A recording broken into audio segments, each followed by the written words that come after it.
আমার বাবা সবসময় বাড়িতে নামাজ পড়ে, তার নামাজ কি কবুল হবে? জামাত তরক করে একাকী পুরুষ মানুষ বাসায় যদি নিয়মিত নামাজ পড়ে, তার এই নামাজ আল্লাহর কাছে কবুল হবে না। ফরজ, ওয়াক্তের ফরজটা কোনো মতে দায়মুক্ত হয়তো হবে, কিন্তু আল্লাহর কাছে কবুল হবে না।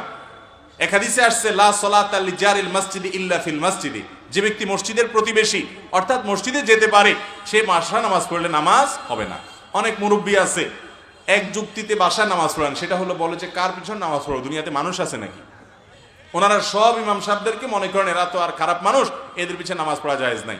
ভালো করে শুনে রাখেন, ইমাম সাহেবরা যদি খারাপও হয় তারপরেও জামাতে নামাজ পড়তে হবে, একা নামাজ পড়া যাবে না।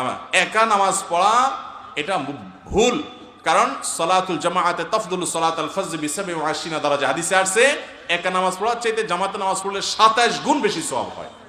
শুধু সওয়াব না, নবীজি সাল্লাল্লাহু আলাইহি সাল্লাম বলেছেন, আমার মনে চায় নামাজের পরে বিভিন্ন এলাকায় গিয়ে গিয়ে দেখতাম যে কারা মসজিদে আসে না, সে বাড়িগুলোতে কাঠ একত্র করে আগুন ধরে আমি জ্বালায় দিতে মনে চায়, কিন্তু দিতে পারি না, সেখানে মহিলারা আছে, বাচ্চারা আছে, বৃদ্ধ অসুস্থরা নামাজে যেতে পারে না, মাজুররা আছে, সেজন্য নাহলে আমার মনে চায় জ্বালায় দিতে। তার মানে কি, এই জামাতে উপস্থিত হয়ে নামাজ পড়া ওয়াজিব, নাহলে নবী সাল্লাল্লাহু আলাইহি ওয়াসাল্লাম আগুন জ্বালায় দিতে, আগুন জ্বালাতে তিনি চান না, এটা কথার কথা বোঝার জন্য বলছেন। এত ভয়ঙ্কর বিষয় জামাত তরক করা। অতএব যারা বাসায় একা একা নামাজ পড়ার নিয়মিত, তারা ভালো কোনো কাজ করেন না। এরপরে প্রশ্ন হলো, সুন্নত নামাজের কাজা হয় না, তাহলে যোহর ও ফজরের আগে যে সুন্নত আছে এগুলো ছুটে গেলে কিভাবে পড়বো? যোহরের আগে সুন্নত নবী করিম সাল্লাল্লাহু আলাইহি ওয়াসাল্লামের একবার ছুটে গেছিল, মেহমানের কারণে ব্যস্ত ছিলেন, উনি পরবর্তীতে সেটা পড়ে দিয়েছেন। এই জন্য যোহরের সুন্নত যদি ছুটে যায়, তাহলে যোহরের সালাম ফেরানোর পরে ইমাম সাহেব 2 রাকাত পড়ার পরে, ইমাম সাহেবের সাথে সালাম শেষ করার পরে আপনার 2 রাকাত নামাজ যে সুন্নত আছে যোহরের পরে পড়বেন, তারপরে আগের 4 রাকাত পড়ে ফেলবেন। কথা কি বুঝাতে পারছি?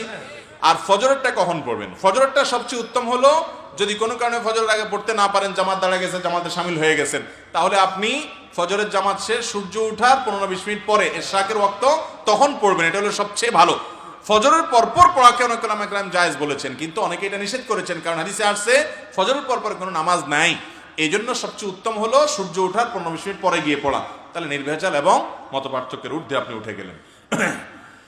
এরপরে প্রশ্ন হলো, টয়লেটের টেপে ওযু করা যাবে কিনা, দাঁড়িয়ে ওযু করা যাবে কিনা? ওযু দাঁড়িয়ে করাতে কোনো অসুবিধা নেই, হাদিস নিষেধ নাই। তবে টয়লেটের টেপে ওযু করলে পানির অপচয় হয় অনেক বেশি, পানির যেন অপচয় না হয় সেদিকটা খেয়াল করতে হবে। টয়লেটের টেপে ওযু করতে গেলে আবার আরেকটু সুবিধা, যে টয়লেটের যে প্যান আছে, টয়লেটের যে কমোড আছে, এই কমোড আর টেপের মাঝখানে যদি আড়াল না থাকে, ওয়াল না থাকে, পার্টিশন না থাকে বা কোনো পর্দা না থাকে, তাহলে সেই জায়গায় ওযু করতে গেলে বিসমিল্লাহ বলতে পারবেন, কারণ টয়লেটে আল্লাহর নাম নেওয়া নিষেধ, ইবনে আব্বাস রাদিয়াল্লাহু আনহু নিষেধ করেছেন। এই জন্য ওযু করবেন